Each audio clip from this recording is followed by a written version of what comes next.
A madrugada de quarta para quinta-feira do dia 21 de dezembro de 2023. São 1h41 da manhã e normalmente é esse horário que eu gravo os vídeos que vão ser exibidos domingo. Eu estava numa dúvida terrível sobre o que gravar. Eu até tenho um planejamento de assuntos para serem gravados. Tenho uma lista e uma ordem de prioridades para gravar. Porém, eu não estava muito afim de gravar o assunto que seria gravado hoje. Não que ele não seja importante ou legal. Eu só não estava afim. E aí eu não sabia o que gravar. E aí é exatamente 5 horas atrás, um dos inscritos aqui do canal me vem com uma dica sensacional. O Alessandro Trajano disse assim: sempre com novidades, muito top seus vídeos. Valeu, Alessandro. Poderia dar uma sugestão de vídeo? Claro, sugestões são sempre bem-vindas. Aqui no Brasil não fala muito sobre o modo de aquário plantado da Diana Wallstead. O novo aquário que eu estou montando, estou baseando na Wallstead. Até o próximo vídeo. Mano, que dica sensacional.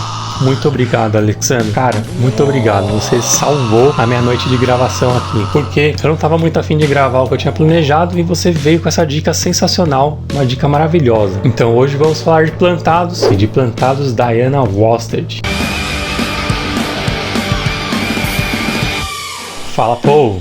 Rick Gama aqui. Eu sempre esbarrei por aí na internet, navegando em sites de aquariofilia, no estilo Diana Wallstead. E eu nunca parei para estudar a fundo o que é esse método. Para falar a verdade, ainda não estudei a fundo. Eu dei uma lida no livro dela bem por cima, num PDF que eu baixei pela internet. Um livro em inglês ainda, então não dá para dizer muito bem que eu estudei a fundo a técnica dela. Mas eu li a técnica dela e consegui assimilar, até porque eu já apliquei uma técnica dela sem saber que era dela. De ver coisas na internet, tirar as próprias conclusões e tentar pôr em prática. Eu montei um jarro que está bem aqui, atrás do predador. Esse jarro, ele é mais ou menos no método Diana Wallstead. Só que o substrato é um pouco mais trabalhado do que o dela. Mas é um ecossistema fechado, onde o principal responsável pela filtragem do aquário são as plantas. Não tem nenhum sistema de filtragem nem de circulação naquele aquário. A minha ideia era testar a eficiência das plantas aquáticas na questão da filtragem do aquário. Bom, quem era essa Diana? Diana é uma ecologista e aquarista e é uma renomada escritora. E ela é reconhecida por desenvolver o método Wallstead, que é um método que utiliza princípios de um ecossistema autossustentável para manter um equilíbrio natural dentro de um aquário. Ele é simplesmente baseado em criar um sistema aquático fechado que imita o que acontece na natureza. E aí, para isso, como base de tudo, ela usa um substrato fértil, natural, às vezes coletado, ou às vezes você pode comprar ele num garden. O importante é que seja um substrato natural, plantas aquáticas e vertebrados e invertebrados aquáticos. E aí você vai criar um ciclo onde esses grupos de habitantes se correlacionam entre interações de dependência, onde um acaba produzindo algo de importante para o outro. Bom, se você é aquarista há algum tempo e você efetua pesquisas pela internet sobre aquarismo, você já deve ter esbarrado por aí, mesmo que de relance, com o livro dela. Certamente você reconhece essa capa. Traduzindo é Ecologia do Aquário Plantado. Esse livro é considerado uma das bíblias do aquarista que gosta de aquário plantado. Quando você estuda aquapaisagismo, você certamente vai esbarrar no método Diana Wallstead, no método Takashi Amano e no método Tom Baer. O método Tom Baer e o método Takashi Amano se conversam, tem alguns conceitos bem parecidos, mas o método Wallstead é muito diferente, é muito contrastante. Até que não, até que parece um pouco do conceito do Amano, mas o Amano é muito mais rebuscado. A ideia da Wallstead é ser bem simples, e eficiente e funcional. A ideia dela não é simplesmente criar uma paisagem exuberante. É possível, mas não é esse o princípio. Ela está mais ligada na parte funcional da coisa. A ideia é realmente criar um ecossistema completo, onde cada habitante se conecta ao outro ser vivo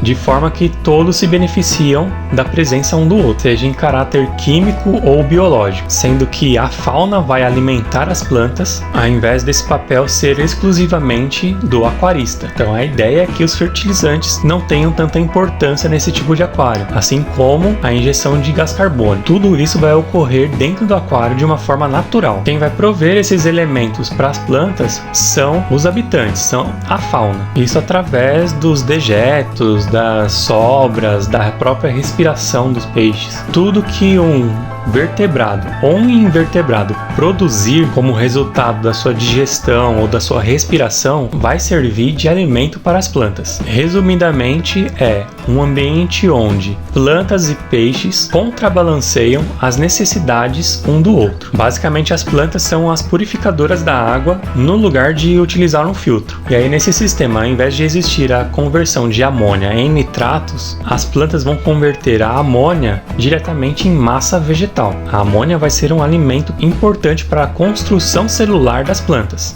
Ou seja, você já está cortando caminho na eliminação dos compostos nitrogenados no aquário. A planta já está consumindo diretamente a amônia. Esse conceito eu sempre estive de olho nele e eu sempre utilizei uma planta excelente nesse quesito, que é a Vallisneria gigante. Se você reparar nesse aquarinho aqui atrás, na verdade em todos os aquários aqui atrás eu tenho Vallisneria, porque eu sei que ela é uma excelente filtradora de amônia. Ela cresce muito rápido, ela consome muito rapidamente qualquer grau que apareça de amônia dentro do aquário e ela converte isso em crescimento. A Ostrich estava bem de olho nesse tipo de efeito das plantas. Dessa forma não vai ter acúmulo de nitratos e o pH vai ficar sempre estável. Essa é a ideia. Então o restante de alimentação dos peixes, os dejetos, o biofilme e os micronutrientes adquiridos do solo que a gente colocou, isso vai alimentar a planta. Todos os habitantes da fauna vão produzir dióxido de carbono para a planta. Em contrapartida, a planta vai produzir oxigênio para a fauna. Isso através do processo de fotossíntese.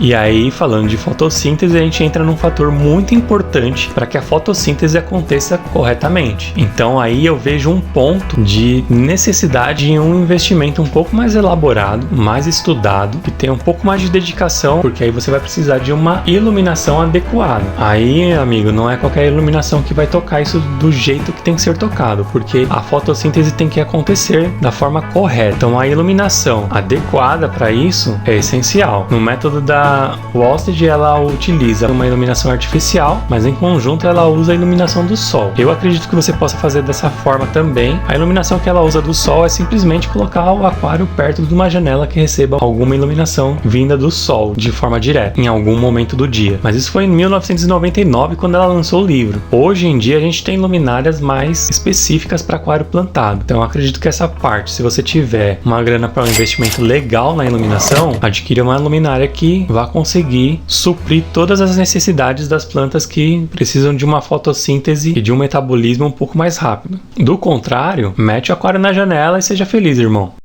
A ideia do tipo de aquário no método Ostrich é que seja um aquário de baixíssima manutenção. É um aquário com pouquíssima intervenção do aquarista, a não ser pelo fato de ter que alimentar a fauna. As podas vão ser bem ocasionais, né? A ideia é que o aquário tenha um aspecto natural mesmo, se você for seguir exatamente o método dela. E as trocas de água realmente são bem pouco frequentes. Tem aquarista que faz um pouco além do que ela pede para fazer, mas o que ela pede é trocas parciais a cada 6 meses. A cada 6 meses. A cada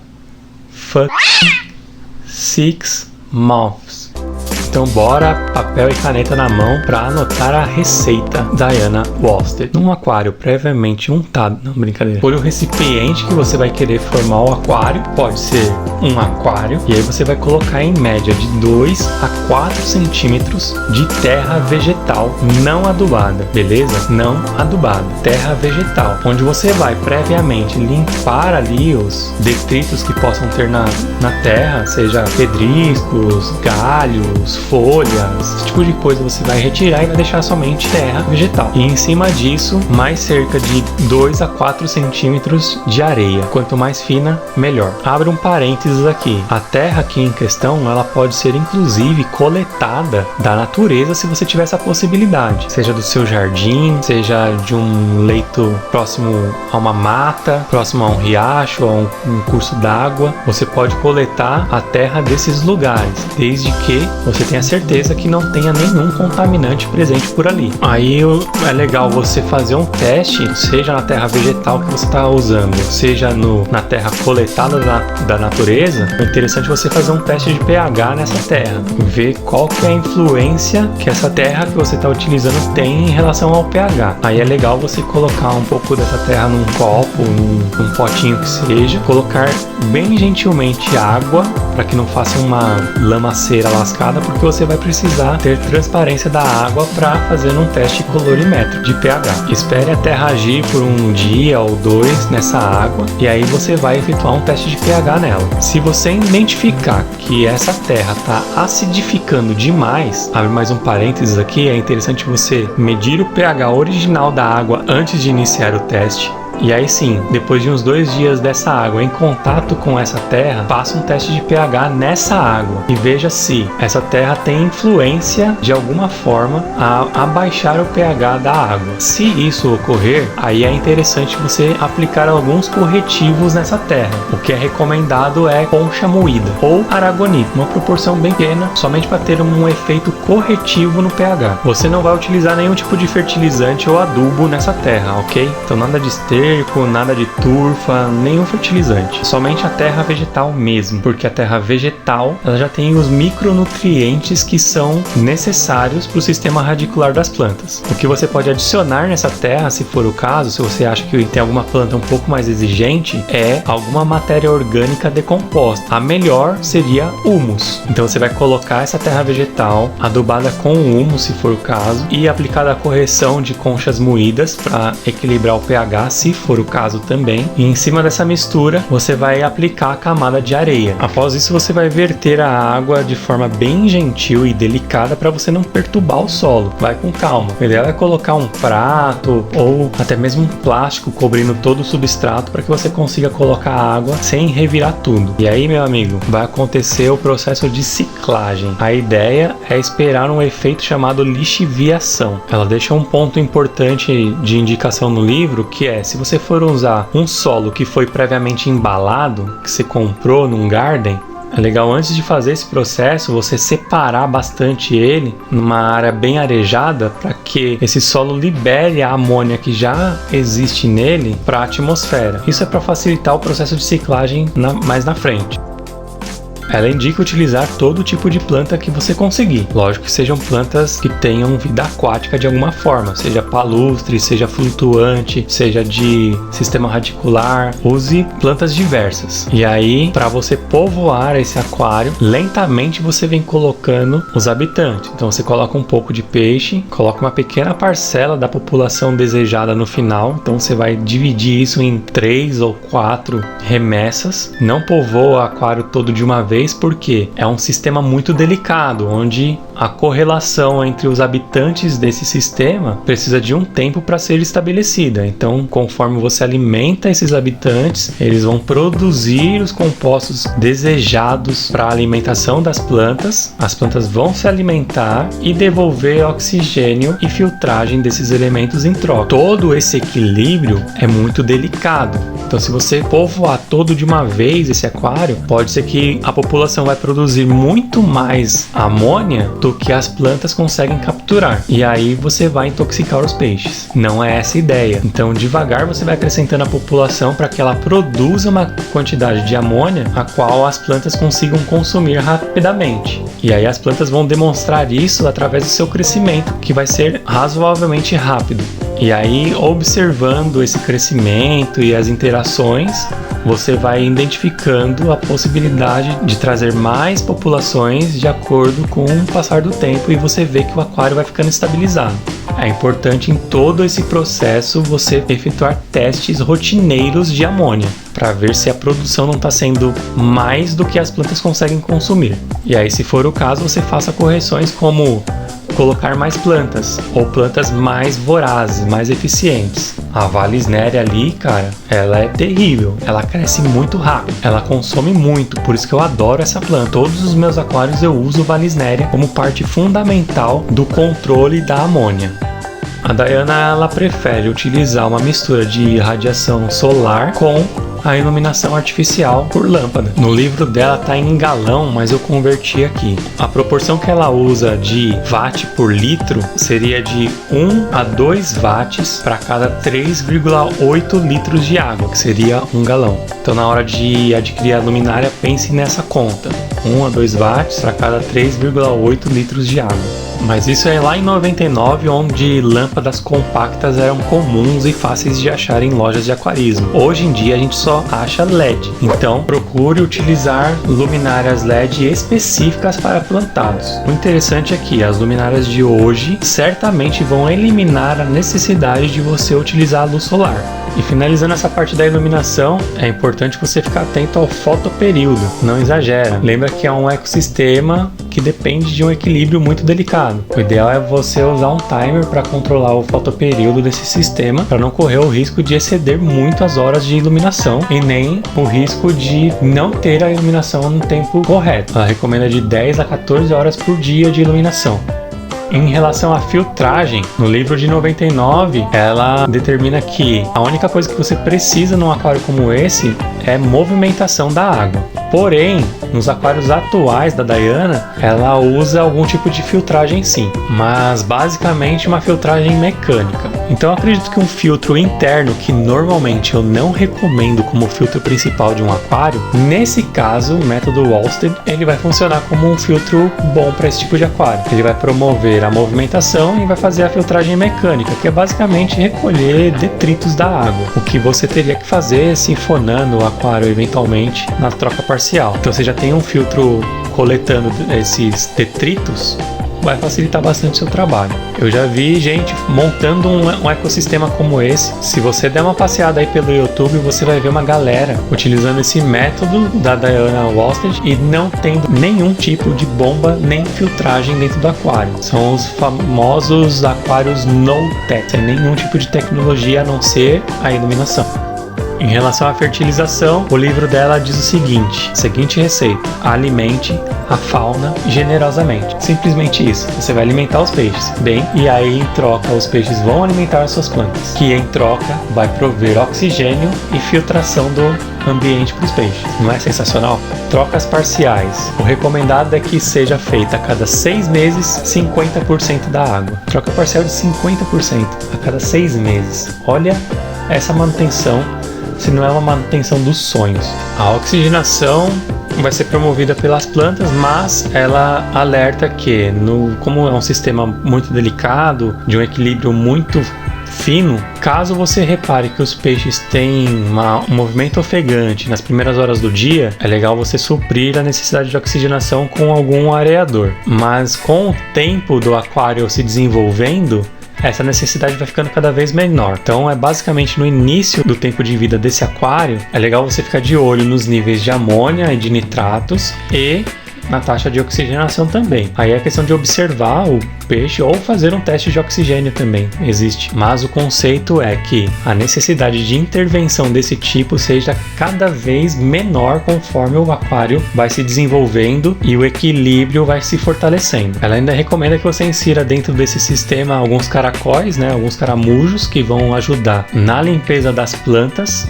Eu recomendaria o uso de camarões. Depois que o aquário estiver estabilizadinho, legal, os neocaridinas são uma boa opção. Inclusive, se eu conseguir achar a imagem, eu vi um aquário no-tech de neocaridina. Caraca, foi corajoso.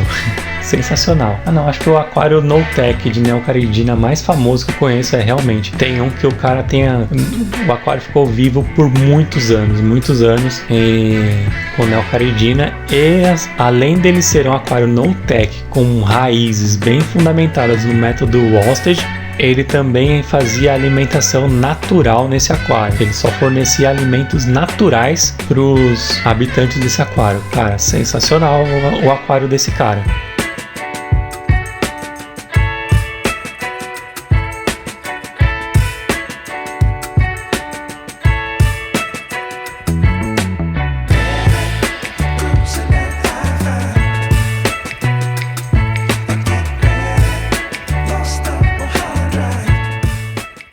Bom, galera, eu acho que por hoje é isso daí. Tá apresentado o método Wallsted de construção de aquários plantados. Obviamente, eu vou fazer um desse aqui pro canal pra gente acompanhar os resultados. Eu vou ter que fazer isso, cara. Aonde eu vou enfiar mais um aquário aqui nesse quarto, eu não sei. Embora eu esteja querendo trazer um de 200 litros que tá ali no quintal pra aqui pra dentro, eu acho que o cenário vai sofrer mudanças por causa desse aquário. Eu espero que vocês tenham gostado desse conteúdo. Agradeçam a Alexandro por isso.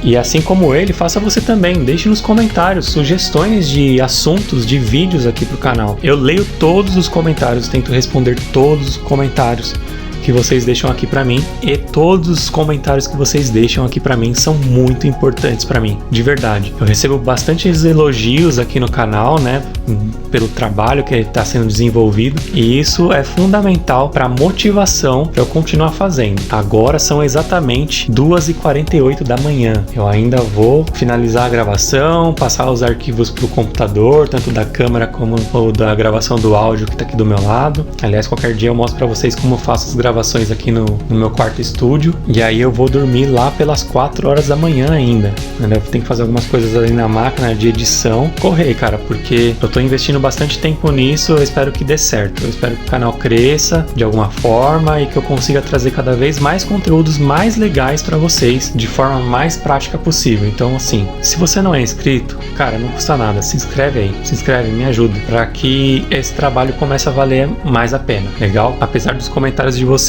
serem muito importantes para me motivar, eu preciso de outras motivações também, e essas outras motivações aparecem com os resultados do canal, ok? Então eu preciso de inscritos, eu preciso de likes, eu preciso de comentários, de envolvimento, para que o canal comece a funcionar de uma forma vantajosa financeiramente, legal? Conto com a ajuda de vocês. Então, toda aquela história, curta, compartilha, se inscreva, é isso. Tchau!